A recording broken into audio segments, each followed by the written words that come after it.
where do I fit in? Yeah. You've needed Joseph, you needed a younger brother. Yeah. Hey, what about me? I'm the nice guy. Yeah. Dad was told, thrust in his sickle with his might. What is it you want me to do, Yeah. right?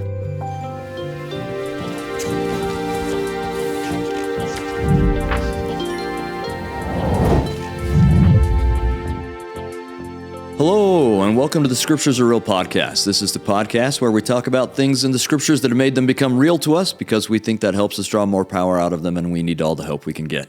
I'm your host, Kerry Mulestein, and I'm so excited to have with us today a very special guest. We have with us Dr. Susan Easton Black. Thanks for being with us today. Oh, thanks, Kerry. It's just a delight to be with you. Well, I'm so happy to have you with us. Just by way of introduction, Sister Black is, I think, a pioneer among historians of church history, and was a real anchor in our college. You've been retired a few years now, but a real anchor in terms of showing people that you can be an incredibly engaging teacher and a fantastic scholar at the same time. My understanding of the Doctrine and Covenants has been enhanced by all sorts of publications the Sister or Dr. Black has done in terms of, like, I use a lot the who's who in the Doctrine and Covenants and other resources. She's had a profound influence on a lot of people, has a strong tie with Nauvoo, used to have a house in Nauvoo for a long time. But that's just some of the stuff. Why don't you tell us more about yourself? Well, all right. Thanks, Kerry. I grew up in Long Beach, California. Had no idea I wanted to be a professor. But as the years came and went, I kept going to school, perhaps when some of my friends had stopped. And I found a real love for church history.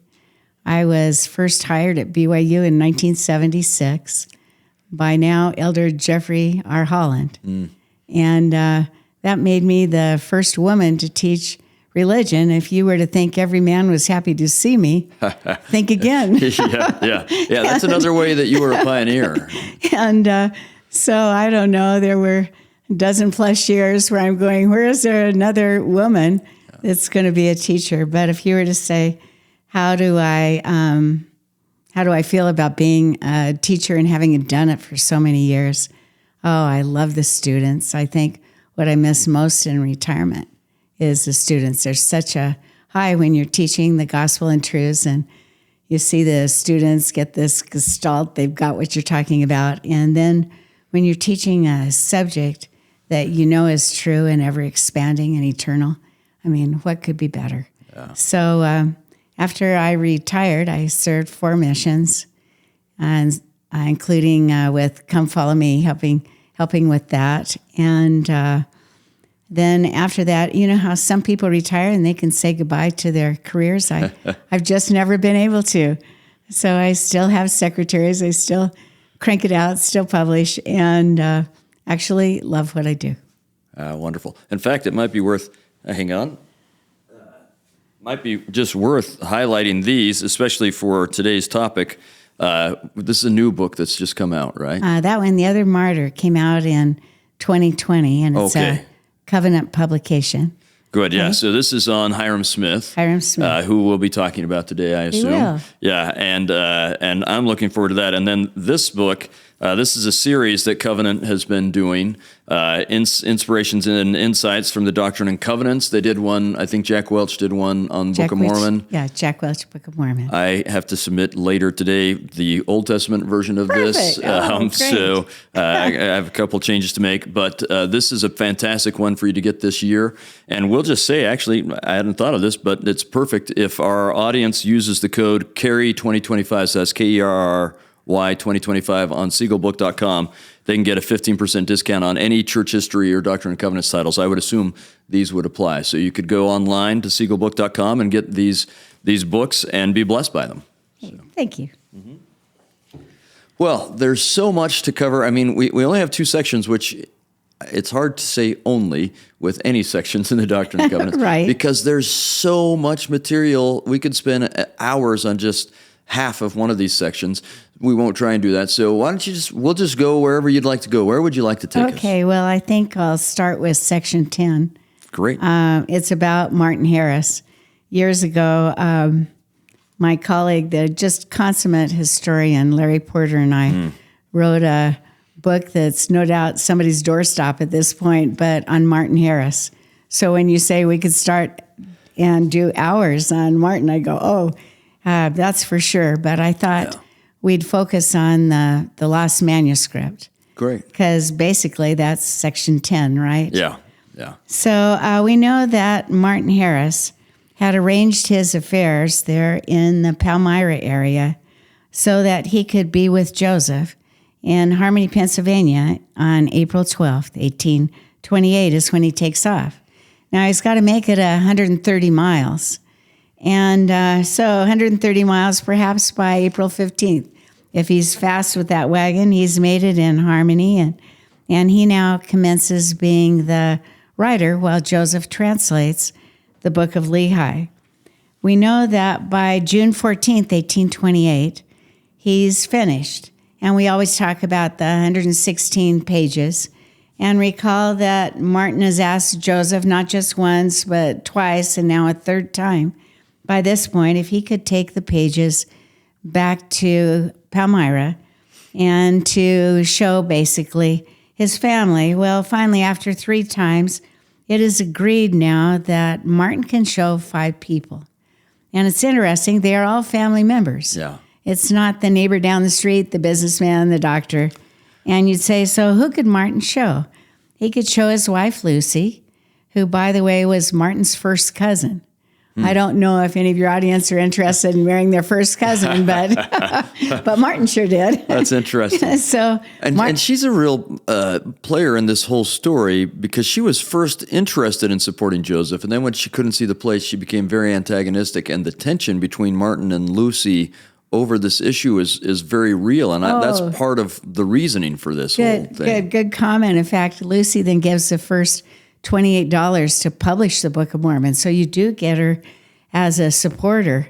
Yeah. But suddenly when she has a thought that Joseph is taking money from her husband and deceiving her husband, she becomes a real antagonist and becomes the first woman to take Joseph to court. Yeah. So anyway, so he can show his wife, then Lucy. He can show his parents, Nathan and Rhoda Harris.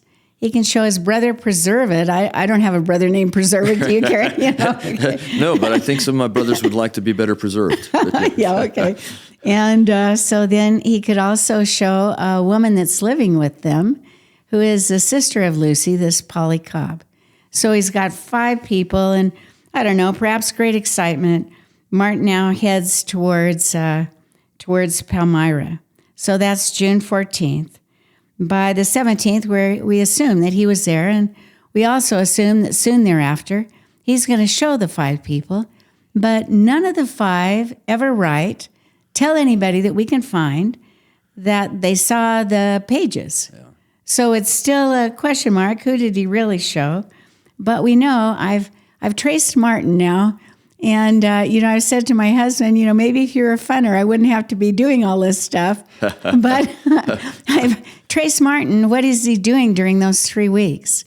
And one of the things he does, he takes Lucy about 10 to 15 miles away to go visit family out in Farmington, New York. And she stays there. Martin comes back because he has a jury duty.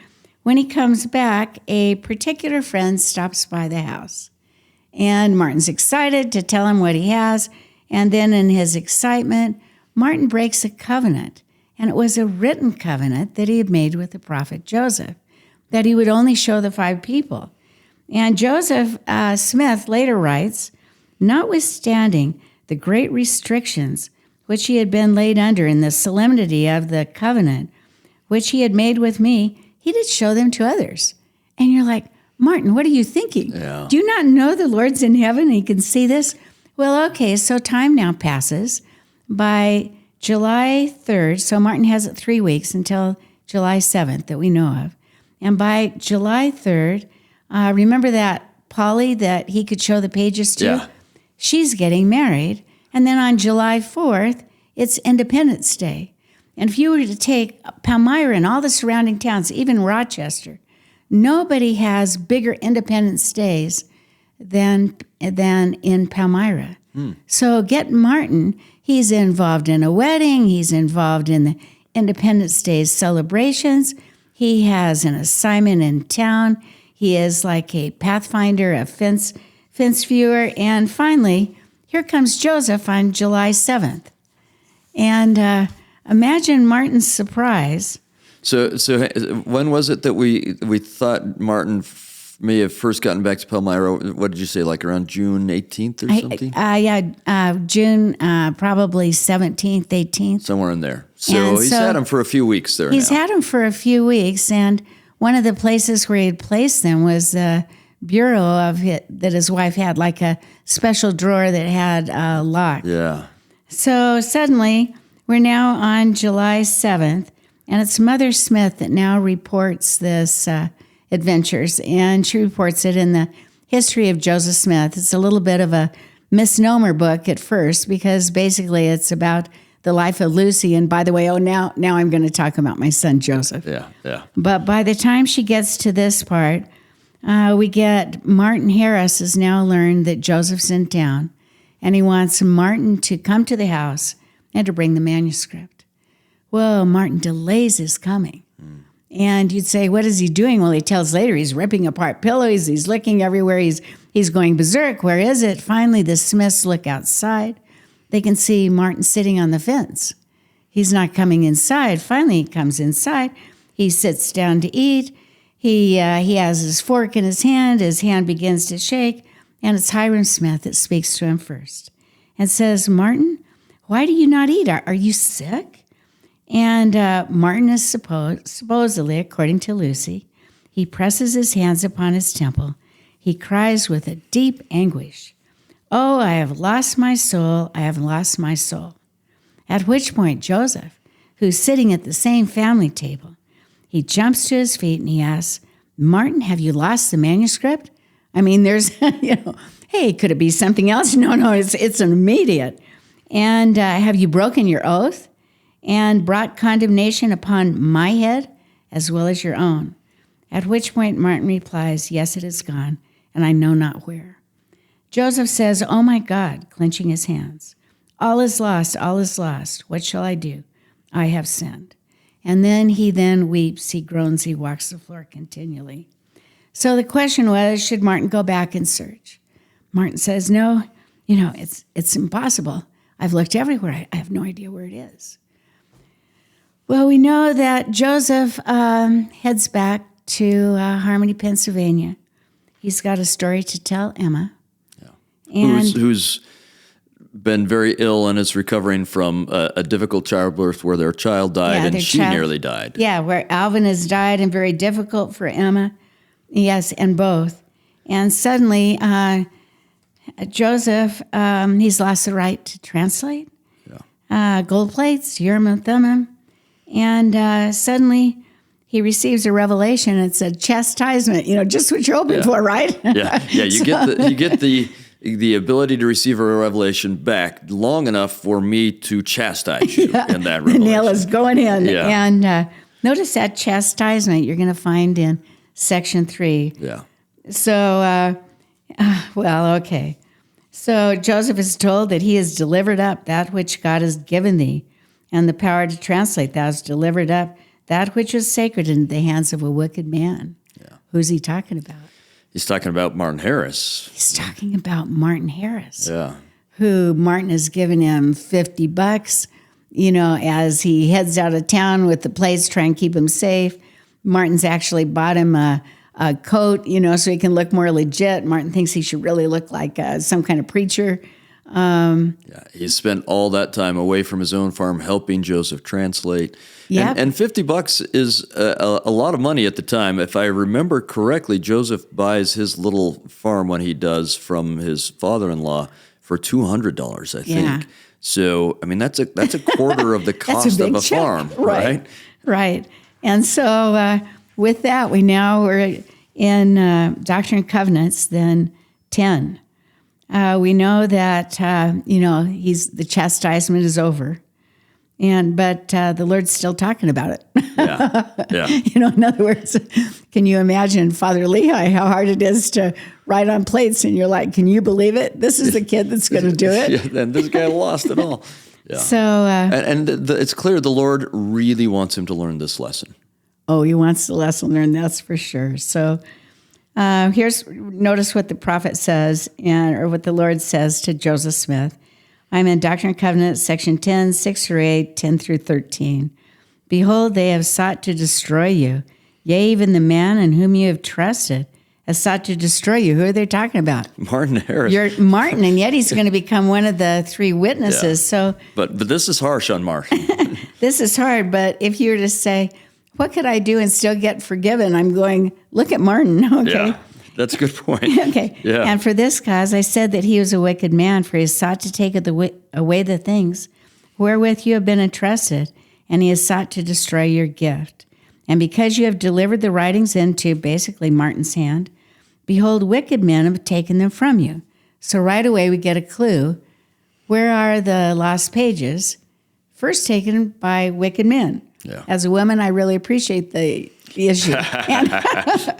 Okay. And behold, Satan has put them into their hearts to alter the words. In other words, to change the words of the 116 pages. And you think, hey, could you alter something when you didn't have a computer, you didn't have whiteout? Wouldn't I be able to see that you had scratched with your ink quill, right? Yeah. And that you had written above, So obviously it means they're going to be published. If they're altered, you've got to have somebody that can be able to typeset it and not have your chicken scratch how you changed it. So he's told that they're going to try and they're altered. And it says, on this wise, the devil has sought to lay a cunning plan that he may destroy this work. But then, Joseph gets a new counter plan. Yeah. And the counter plan is, hey, these things that are written, guess what? We've got other plates. What are those plates? Yeah, those are the small plates. We've got the small plates, and, I think this is going to work. We want you to translate in the small plates up to King who? King Benjamin, yeah. Right? King Benjamin. You just do that. And he says, okay, so we want you to do that. And he says, behold, you shall publish it as a record of Nephi, and thus I will confound those who have altered my words. So then Joseph is told, basically, don't retranslate the lost 116 manuscript pages. But the question that is swirling now, it's, I don't know, about 200 years from the time. Maybe when this is broadcast, perhaps it is doing, but 200 years, and you'd say the question is, what happened to the 116 pages? And you've got two theories out there that are big. One theory is you get verified by the Lord. It was taken by wicked men, and they've altered it, right? The other theory is it's been burned. But that theory doesn't come to light till 1852 with Orson Turner. And so you look and you'd say, what are your best chances? I mean, even in the first copy of the Book of Mormon, Joseph does a disclaimer, and he'll indicate that, hey, they were stolen, they're taken. And so the question is, where are they? Have you ever wondered, Kerry? Yeah, I keep hoping that they'll turn up in someone's attic. But an attic somewhere, Okay. Let me describe, I'm obviously older than you, and I've had many occasions to look for them. And there was a day before internet that we all went to libraries where the ladies were older, had sausage curls in their hair, and you almost need a tetanus shot to walk in these little libraries. Yeah. And they had the old library cards and the microfilms eventually, but wow, you name the library, I think I hit it. Anywhere close to Palmyra or beyond. And I thought I'd share one experience that your audience, in case they need a good laugh. Yeah. One time I'm back in Manhattan, Kansas, at Kansas State. And wherever I am, I've always gone to the library, and I'm always looking for the buzzwords to see if, where are they? and I see some of the buzzwords I've written down. I see Lehigh. I see Oceanic Voyage. And anyway, I see, the ocean. And okay, so I get really excited and I go to the librarian. And I say, well, I'd like this, from your rare collection. And she said, oh, that one is off campus. We have a warehouse. And she says, if you can wait till Monday. And I go, oh, I can't. I have a flight.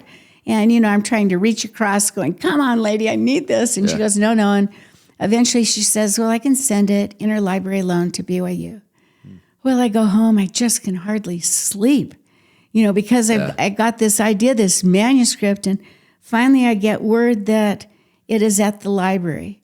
And normally I might have sent a secretary, but this time I'm throwing off the heels. And I'm racing. I'm sure that some of our track stars are and still are really fast, but nobody could beat me that day. I'm just moving. I get to the library. I get where it's coming in. I see that it's a manila envelope. It's like a legal size paper is inside. It's the right size. It's the size of foolscape paper. I take it under a tree. I rip it open only to discover that it's a copy of a ship's log, and that there was a young man that had grown up in Utah and had gone down to San Pedro and had built himself a raft called Lehigh, and had set it off on the Pacific Ocean, and he was 64 days adrift on this raft on the ocean, and it's a ship log about what happened to him in those 64 days until the U.S. Coast Guard came and picked him up. So not quite the story you were hoping. Not the story I was hoping, but nevertheless, two theories are out there. Stolen, burned. I still go for stolen. Yeah. Well, yeah. And I mean, it seems like they should be somewhere, right? You would think so. Yeah. And then you wonder, what would you do to find lost scripture? Yeah. Oh man, it would be such a joy to have Lehigh's writings. You'd do anything, right? Pretty much. Yeah. Yeah. Well, and you have done almost anything. So yeah. Yeah. Okay. Yeah. So what a blessing it would be to have it, though. It would be. Yeah. Well, shall we move on to chapter 11? Yeah. Okay. Yeah, and then there's maybe in our Exodus segment at the end, we'll have to see, but there's an idea I had about section 10 and just how it applies to our life that maybe we'll hit on at the end. So, okay. You want to wait and go? Okay. Yeah. Why don't we keep moving to section 11? I love section 10, but I really love section 11. There's great stuff in here. So. Okay. I like section 11 too. It's about Hyrum Smith, and you think of so many great leaders in the church. Yeah. Can trace their ancestry back to Hyrum Smith. So we know that Hyrum was the older brother of Joseph. He's born in 1800 in Tunbridge, Vermont. And so he's the second child in the family that lives, born after the brother Alvin. We know that in his youth, he probably had a chance for more learning than young Joseph, as he attends the Moores Charity School in Hanover, which is very close to Lebanon, then New Hampshire. We also know that Hyrum seems to have a really kind heart. Yeah. And perhaps you can see this in your own family. You got all these great kids, and then there's one where you get this, oh. And it seems like Hyrum was that child. And for him, where it's picked up first is when Joseph has the leg operation. Yeah. And Lucy Mack Smith, the mother, says basically she's getting tired attending to the son, and that she writes, Hyrum, for some length of time, sat beside then Joseph almost day and night, holding the affected part of his leg in his hands and pressing it between them in order that his afflicted brother might be enabled to endure the pain. Yeah, because there was something about the pressure that would help relieve the pain, right? So he would just sit and hold it. That's actually not that fun to do. No. Yeah. And sure, difficult for him too. But as years pass, he finally marries at age 26, Jerusha Barden. They're married there in Manchester, which is like a twin city to Palmyra. And that you'd say, well, where does Hyrum take his bride?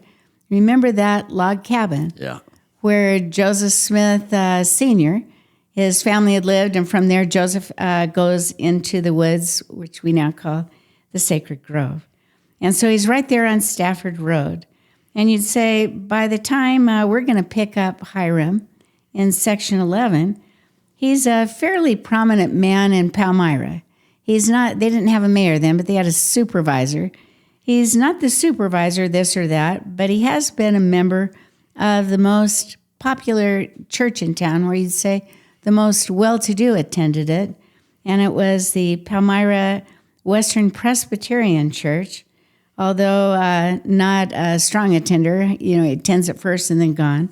But what makes him more notable is that he is a school trustee in the Manchester, Ontario, New York school. And by June of 27, in other words, close to when Joseph's about to receive the plates, he's installed as a member of the Mount Moriah Masonic Lodge number 112 in Palmyra. Mm-hmm. And it's interesting, that lodge was supposed to be built on the highest point in Palmyra, which would have made it on top of what we call the Hill Cumorah. Yeah. But instead is built downtown. And so you'd say, Hyrum, what are you? He's not just digging wells for his dad anymore, or a common laborer. He's actually recognized now as a married man, as being fairly prominent in town. But where we pick him up as we come to section 11, we pick him up just shortly after Samuel Smith has been visiting there in Harmony, Pennsylvania, to visit his brother Joseph.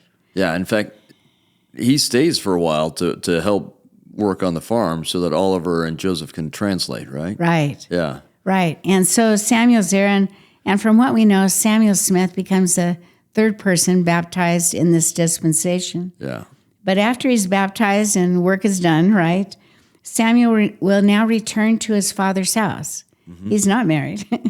And he's glorifying, praising God. He's filled with the Holy Spirit. He has, when you're just so excited, you just have to tell somebody about the great things that have happened to you. And as Samuel speaks, Hyrum, now older brother, becomes very interested.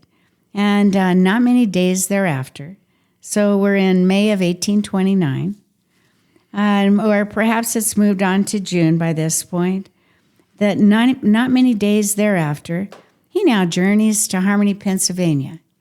And I wanted to say something about the journey.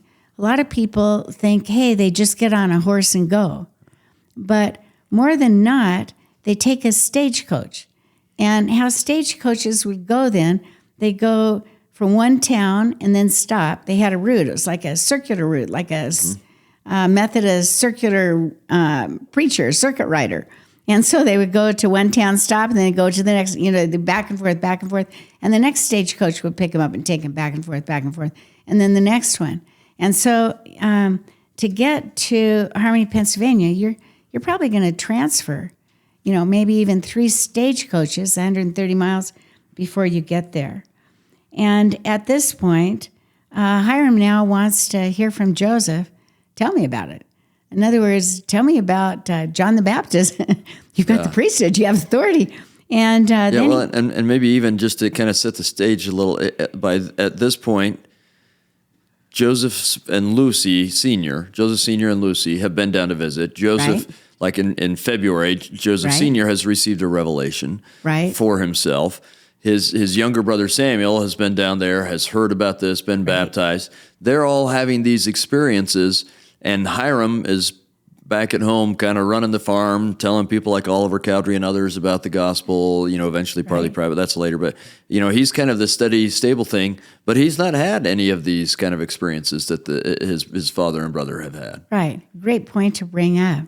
So Hyrum now wants Joseph to inquire of the Lord about his standing before the Lord. In other words, where do I fit in? Yeah. You've needed Joseph. You needed a younger brother. Yeah. Hey, what about me? I'm the nice guy. Yeah. Dad was told, thrust in his sickle with his might. What is it you want me to do, right? Yeah, what do you want me to do? And so Joseph receives a revelation through the Urim and Thummim. And I think, oh, isn't that interesting? And so what he's told is you start to get a repeat and eventually repeat to others. And so perhaps a real message to us all. Notice verse 3 through 5. Behold, the field is white, all ready to harvest. Therefore, whoso desireth to reap, let him thrust in a sickle. In other words, okay, you too, with your might, reap while the day lasts, that he may treasure up for his soul everlasting salvation in the kingdom of God. Yea, whosoever will thrust in a sickle and reap. In other words, the same is called of God. So, Hyrum, you're about to be called by God, but the big message for him is wait. Yeah. And not being a very patient person myself, I'm going, what are you talking about? You know, I'm ready to go. You got Joseph going, you're getting Oliver going. What about me? But he's told, wait. And notice what he's told. He's told not to preach at this time, but to wait a little longer until you shall have my word, my rock, my church, my gospel, that you will know of a surety of my doctrine. In the meantime, Hyrum, keep the Lord's commandments. Hold your peace. Appeal unto my spirit. Seek to obtain my word. And then shall your tongue be loosed. In other words, Hyrum, you've got some things to do while you wait. Yeah. And I've thought about that, the missionaries, I teach Sunday school, 14, 15-year-olds, and some are just ready, ready to go. And the message is, wait, learn. Yeah. Keep the commandments, and pretty soon your tongue will be loosed, and you're going to go out there and make such a difference. Well, after this revelation is received through the Urim and Thummim for Hyrum, then in early June of 1829, Hyrum will be baptized, and he's baptized by his brother Joseph in the Seneca Lake. He then returns home to Palmyra. He's returning to his wife, Jerusha. And soon thereafter, in June, same June, the second daughter of Hyrum will be born. And so he has reason to rejoice. The Lord is mindful, but you need to wait. Come home, be a dad. And notice that by July, less than a month later, he's privileged to be one of the 8 witnesses to the Book of Mormon. Yeah, I think there's, and you touched on it, a fascinating kind of sub-story here where everyone else that he's been involved with, they're told to go do stuff, right?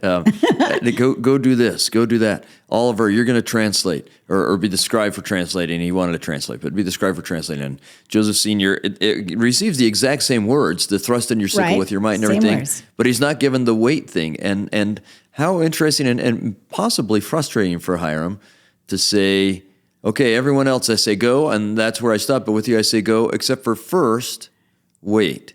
And the interesting thing is that it's in verse 21, where he says, seek not to declare my word, but first seek to obtain my word, and then shall your tongue be loosed. Then, if you desire, you shall have my spirit and my word, yea, the power of God unto the convincing of men. And he does end up being a powerful force and support for Joseph. But I had a thought that I wanted to run by you, if it's okay. If I have my timing correct, and you know this timing better than I, so tell me if I don't. It's not long after he's told to wait that they'll end up working on publishing the Book of Mormon. Right. And Joseph will stay in Harmony, and Hyrum Oliver is going to be involved in that. Right. But Hyrum really ends up being the steward of this manuscript. Right, like Hyrum is the one that takes it to the Grandin Press. Yeah, and he's making sure they're working on it, and he's protecting it. He's the one that figures out that Obadiah Dogberry is in there, like, stealing copies and publishing it, because he's the one that's doing it, which seems like he probably has some access to the Book of Mormon before almost anyone but Joseph and Oliver.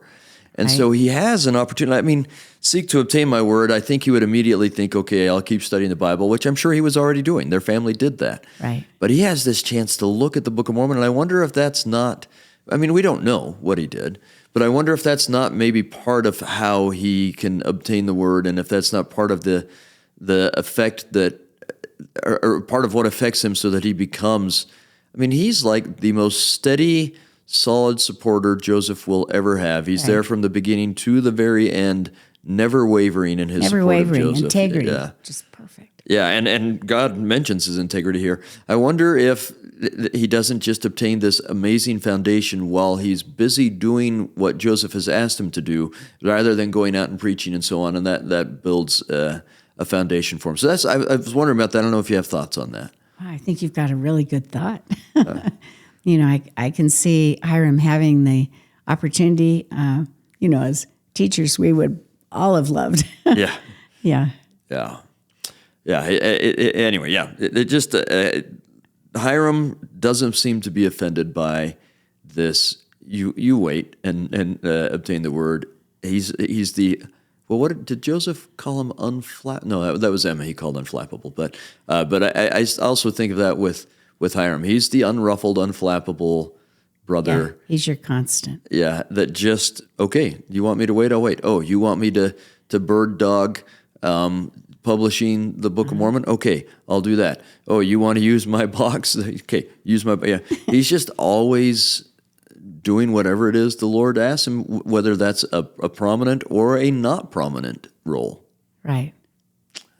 Yeah, wonderful insight. Oh, thank you. Sorry, I didn't mean to take us off where you were going there. Great. But I'd like to conclude with my testimony. I feel so privileged to have been born in the church and had parents that loved the Lord. I mean, what a great way to grow up, right? Yeah. And then to have an opportunity to marry, have children, and to be able to be a teacher of the gospel for most of my life. What an incredible blessing. So with all of this, I've learned some amazing truths. I know that we have a Father in heaven, that Jesus is the Christ, that Joseph was the prophet of the restoration. And I love the scriptures. I'm so grateful to live at a time when President Nelson is admonishing us to prepare for the second coming. It is such an amazing focus. And I say this humbly and thanking you so much, Kerry, for giving me this opportunity. And I say this in Jesus' name. Amen. Amen. Thank you. Thanks so much. So we'll just invite our audience to share some of what they've learned from Sister Black today, either with comments online or rates and reviews and all those things that help us. But we'd love for you to go and find someone that you know, and personally, whether it's on phone conversation or face-to-face, but something, share some way that you were edified today. And we'd love to invite you to come back next week when Mark Staker, who is currently helping to write a biography of Joseph Smith, but has worked for the church for a long time, preparing all the different sites. So the Harmony site, the sites in Kirtland, he's worked on for the church on finding out the details of what those are like. And he has some fascinating insights on the restoration of the priesthood. So we'd invite you to come then. And we also want to invite you, we're going to, as we wind this up, Susan and I are going to talk about Section 10 and its relationship with Section 3 and some things we can learn from Joseph and Martin being tutored. And I'd also like to ask you if it's all right, just advice you would have for after someone who has dug so much into the lives of so many people who are in church history. How do you negotiate that? We find lots of people who are flawed, and yet God still works with them, and some of them are flawed and lead the church. Just love to see some of your insights on what it's like to get into the lives of the people who are in the Doctrine and Covenants, if that's okay. Okay. Yeah, so we'll invite you to join. That will be on our Patreon website, so we'd invite you to join us for that. But most of all, I just want to thank you both for the teachings and that wonderful testimony. Thank you.